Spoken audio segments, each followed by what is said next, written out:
अयोध्या श्री राम मंदिर चढ़ावा चोरी मामले के सभी 8 आरोपियों को कोर्ट ने 3 दिन की न्यायिक हिरासत में भेज दिया है। पुलिस ने सभी आरोपियों को शुक्रवार को चीफ जुडिशियल मजिस्ट्रेट की कोर्ट में पेश किया। पुलिस ने पूछताछ के लिए आरोपियों की रिमांड नहीं मांगी, जिसके बाद अदालत ने सभी आरोपियों को सोमवार तक न्यायिक हिरासत में भेज दिया। 8 में से 7 आरोपियों के पास से अब तक करीब 80 लाख रुपए की नकदी बरामद हुई है। अयोध्या श्री राम मंदिर चढ़ावा चोरी मामले में एक्शन के बाद अब इस्तीफे का दौर शुरू हो गया है। श्री राम जन्मभूमि ट्रस्ट के महासचिव चंपत राय और ट्रस्टी अनिल मिश्रा ने अपने पद से इस्तीफा दे दिया है। सूत्रों के मुताबिक मंदिर निर्माण प्रभारी गोपाल राव को भी मंदिर की व्यवस्था से बाहर कर दिया गया। चढ़ावा चोरी मामले में दायर एफआईआर में चंपत राय और अनिल मिश्रा का नाम नहीं है, लेकिन दोनों ने नैतिकता का हवाला देते हुए अपने पद से इस्तीफा दे दिया ताकि जांच निष्पक्ष और पारदर्शी हो। तो वही माना जा रहा है कि अब श्रीराम जन्मभूमि ट्रस्ट का पुनर्गठन किया जाएगा। राम मंदिर चढ़ावा चोरी मामले में चंपत राय और अनिल मिश्रा के इस्तीफे पर अब अखिलेश यादव का रिएक्शन सामने आया। अखिलेश यादव ने एक्स पोस्ट पर लिखा कि आखिर दान भक्तों का मुखौटा उतर ही गया, क्योंकि प्रभु की अलौकिक शक्ति ने अपना चमत्कार दिखा दिया। अखिलेश ने कहा कि बीजेपी का लंका कांड अयोध्या में ही होगा, भगवान के ऑर्डर से भाजपाई गिरोह बच नहीं पाएगा। कांग्रेस महासचिव प्रियंका गांधी ने श्रीराम मंदिर में चढ़ावा चोरी को धर्म और आस्था की मूल भावना को खंडित करने वाला महापाप करार दिया। सोशल मीडिया पोस्ट पर उन्होंने कहा कि क्या छोटे कर्मचारी अकेले सीसीटीवी बनकर हजारों करोड़ के चढ़ावे में हेराफेरी कर सकते हैं, या इसके पीछे कुछ बड़े लोगों की मिली भगत है।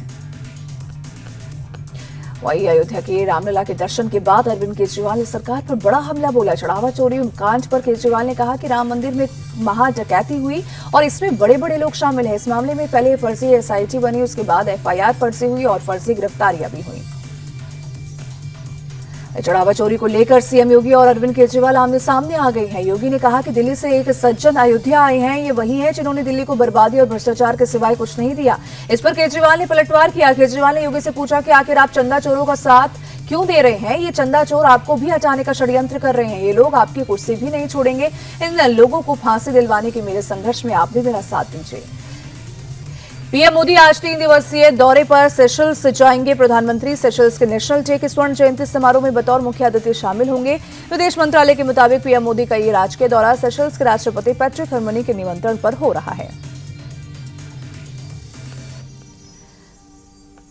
पुणे के केतन अग्रवाल हत्याकांड मामले की अब फास्ट ट्रैक कोर्ट में सुनवाई होगी। साथ ही जाने माने वकील उज्ज्वल निकम को पब्लिक प्रोसिक्यूटर नियुक्त किया गया है। केतन अग्रवाल के पिता विशाल अग्रवाल ने महाराष्ट्र के सीएम देवेंद्र फडणवीस से मुलाकात कर फास्ट ट्रैक कोर्ट में केस चलाने की मांग की थी, ताकि जल्द से जल्द सच्चाई सामने आ सके। केतन अग्रवाल हत्याकांड में बड़ा खुलासा हुआ है। मुख्य आरोपी सिया गोयल ने पुलिस पूछताछ में हत्या की जो वजह बताई, उस पर यकीन करना मुश्किल हो रहा है। सिया ने पुलिस को बताया कि केतन के सिर पर असली बाल नहीं थे और वो विग लगाता था, जिसकी वजह से केतन को पसंद नहीं करती थी। लेकिन घरवाले शादी को तोड़ने के खिलाफ थे और इसी की हताशा में चेतन चौधरी के साथ मिलकर खौफनाक साजिश उसने रची। मध्य प्रदेश के उज्जैन में एक महिला पर सरेआम चाकू से ताबड़तोड़ हमले का मामला सामने आया। एक मेडिकल शॉप में काम करने वाली महिला पर आरोपी ने महज 13 सेकंड में एक के बाद एक 15 बार चाकू से हमला किया, जिससे महिला बुरी तरीके से घायल हो गई। हमले की पूरी घटना सीसीटीवी कैमरे में कैद हो गई। पुलिस ने हमलावर को भी घायल हालत में गिरफ्तार कर लिया। शुरुआती जांच में पता चला कि महिला आरोपी शख्स को पहले से ही जानती थी, लेकिन जब उसने आरोपी से कोई रिश्ता नहीं रखने का फैसला किया तो गुस्से में आकर युवक ने उस पर जानलेवा हमला कर दिया। बिहार के जोगबनी में मोहर्रम के मौके पर भारत नेपाल बॉर्डर पर जमकर पत्थरबाजी हुई। मामला जोगबनी के चाणक्य चौक पर मौजूद करबला मैदान का है, जहां ताजिया जुलूस के बीच अचानक पत्थरबाजी शुरू हो गई और कम से कम 6 लोग घायल हो गए, जबकि आसपास के कई दुकानों को भी नुकसान पहुंचा है। बिहार के फारबिसगंज में मोहर्रम के जुलूस पर पत्थरबाजी से किए जाने से अफरा तफरी मच गई और पत्थरबाजी से कई लोग घायल हो गए। बताया जा रहा है कि असामाजिक तत्वों ने ताजिया की जुलूस पर पत्थरबाजी की, जिसके बाद जुलूस में करतब दिखा रहे अखाड़ों के लोग भी एक दूसरे से भिड़ गए और लाठी डंडे चलने लगे। पुलिस ने बड़ी मशक्कत के बाद हालात पर काबू पाया। बिहार के समस्तीपुर में मोहर्रम जुलूस के दौरान 2 गुटों के बीच पथराव और मारपीट हो गई। मामला इतना बढ़ गया कि बीच बचाव करने पहुंची पुलिस टीम भी उपद्रवियों के निशाने पर आ गई, जिसमें कई पुलिस वाले भी जख्मी हो गए। लखनऊ में बीती रात मोहर्रम जुलूस के दौरान एक मकान से लंगर बांटे जाने के दौरान बड़ा हादसा हो गया। मकान के जिस छज्जे से लंगर बांटा जा रहा था वो अचानक नीचे गिर गया, जिससे 2 लोगों की मौत हो गई, जबकि कई लोग घायल हो गए। सूचना मिलते ही पुलिस की टीम मौके पर पहुंची और पूरे मामले की जांच की जा रही है। मध्य प्रदेश के रतलाम में मोहर्रम के जुलूस के दौरान उस वक्त बड़ा हादसा हो गया जब ताजिया हाई टेंशन तार के संपर्क में आ गया। इस दर्दनाक हादसे में 3 लोगों की मौत हो गई जबकि 13 लोग घायल हो गए जिन्हें इलाज के लिए अस्पताल में भर्ती कराया गया है। पुलिस मामले की जांच में जुटी है। यूपी की बंदायूं में ऑटो और बाइक के बीच टक्कर के बाद विवाद भड़कने से 2 पक्षों में भिड़ंत हो गई।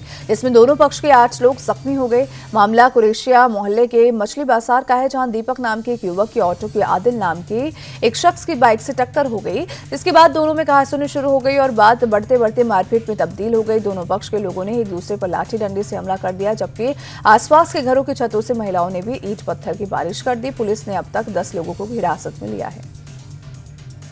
हिमाचल प्रदेश के शिमला के एक दर्दनाक सड़क हादसा सामने आया है, वहां से जहां दूध के केन और लोगों को लेकर जा रही एक पिकअप वैन बेकाबू होकर गहरी खाई में गिर गई। हादसे में पिकअप सवार सभी 6 लोगों की मौत हो गई, जिसमें एक महिला भी शामिल है। हादसे के वक्त का वीडियो भी सामने आया, जिसे पिकअप वैन में बैठे शख्स ने भी रिकॉर्ड किया था।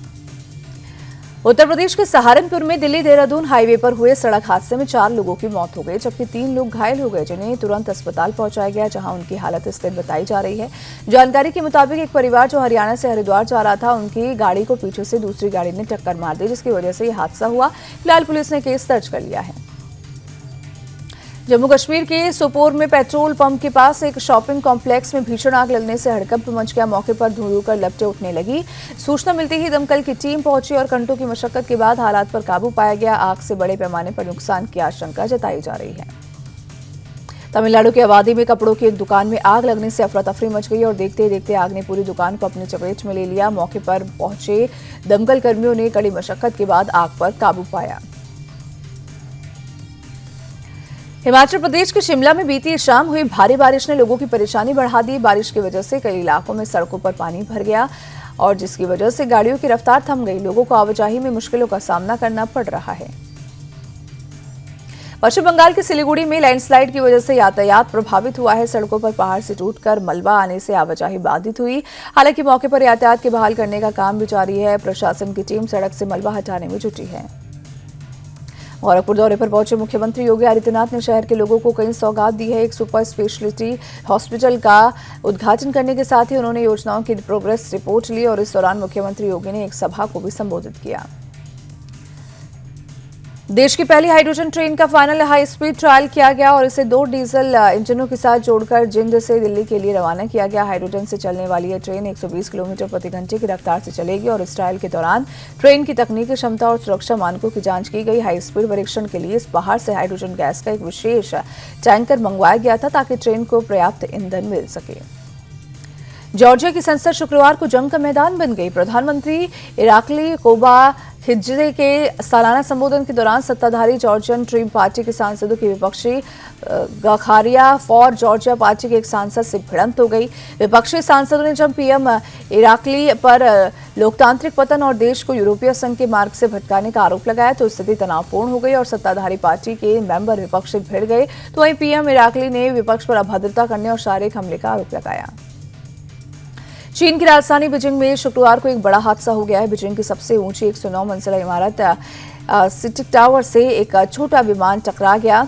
तो वहीं चाइना जोन के नाम से मशहूर इमारत से टकराने के बाद विमान शीशे की दीवार तोड़कर अंदर घुस गया और फिर उसका मलबा नीचे गिरा। जलते हुए मलबे की चपेट में आकर एक टैक्सी में आग लग गई। फायर ब्रिगेड की टीम ने मौके पर पहुंचकर आग पर काबू पा लिया। हादसे में हताहतों की संख्या अभी तक साफ नहीं हुई है। तो वहीं वेनेजुएला में आए लगातार 2 भूकंप में मरने वालों की तादाद बढ़कर 920 तक पहुंच गई है, जबकि 3,360 लोग जख्मी हो गए। वेनेजुएला के अंतरिम राष्ट्रपति डेल्सी रॉड्रिग्स ने भूकंप से सबसे ज्यादा प्रभावित ला गुआइरा का दौरा किया और प्रभावित लोगों और अधिकारियों से हालात की जानकारी ली। ला गुआइरा में राहत और बचाव की जिम्मेदारी पूरी तरीके से सेना के हवाले कर दी गई। राष्ट्रपति डेल्सी ने मानवीय राहत के लिए अंतर्राष्ट्रीय समुदाय का आभार जताया। वेनेजुएला ने अब तक 214 आफ्टर शॉक भी महसूस किए हैं। आयरलैंड में टी20 सीरीज में भारत की शर्मनाक हार। पहले टी20 में 34 रन से हराकर आयरलैंड ने इतिहास रच दिया है। श्रेयस अय्यर की कप्तानी में भारत को आयरलैंड के खिलाफ टी20 में मिली पहली हार और आयरलैंड ने पहली बैटिंग करते हुए 20 ओवर में 9 विकेट खोकर 182 रन बनाए। तो वहीं टारगेट का पीछा करने उतरी टीम इंडिया 7 गेंद रहते 148 रन बनाकर ऑल आउट हो गई। हार के साथ ही 2 मैचों की टी20 सीरीज में आयरलैंड 1-0 से आगे हो गई। तो वहीं आयरलैंड के गेंदबाज मैथ्यू होलार्ड को प्लेयर ऑफ द मैच का अवार्ड दिया गया। आयरलैंड से मिले 183 रनों के लक्ष्य का पीछा करने उतरी टीम इंडिया के ने विकेट लगातार उनके गिरते रहे। भारत की तरफ से अभिषेक शर्मा ने 20 गेंदों में 49 रनों की धमाकेदार पारी खेली। शिवम दुबे ने 25 रनों की पारी खेली। तिलक वर्मा ने 19 और अक्षर पटेल ने 15 रन बनाए। भारत की तरफ से ओपनिंग करने आए संजू सैमसन 5 रन बनाकर आउट हो गए। ईशान किशन और कप्तान श्रेयस अय्यर टारगेट हासिल करने में फेल साबित हुए। आयरलैंड की तरफ से होलाट और मैथ्यू हम्फ्रीज ने 3-3 विकेट हासिल किए। जय मुंद्रा ने 2 खिलाड़ियों को पवेलियन भेजा। लंदन में FIH प्रो हॉकी लीग के दूसरे चरण में भी भारत की पाकिस्तान पर एक तरफा जीत हुई है। भारत की टीम ने पाकिस्तान को 7-1 से हरा दिया है। पाकिस्तान की तरफ से शुरुआत में पहला गोल किया गया, जिसके बाद भारतीय खिलाड़ियों ने आक्रामक तेवर अपनाते हुए लगातार बढ़त बनाए रखी। तो वहीं तीसरी हाफ भारत की तरफ से 4 गोल दागे गए। भारत ने पहले चरण में भी पाकिस्तान को 4-3 से अंतर से हराया था। स्कॉटलैंड के ग्लासगो में हो रहे कॉमनवेल्थ खेलों में भारतीय महिला वेटलिफ्टर मीराबाई चानू करेंगी शिरकत। मीराबाई चानू राष्ट्रमंडल खेलों में 2 बार के चैंपियन हैं। भारतीय वेटलिफ्टिंग टीम का नेतृत्व करने वाली मीराबाई अब तक कॉमनवेल्थ खेलों में 2 गोल्ड और 1 सिल्वर मेडल जीत चुकी है। चानू महिलाओं के 48 किलोग्राम वर्ग में चुनौती पेश करेंगी। ग्लासगो में 23 जुलाई से राष्ट्रमंडल खेलों की शुरुआत होगी।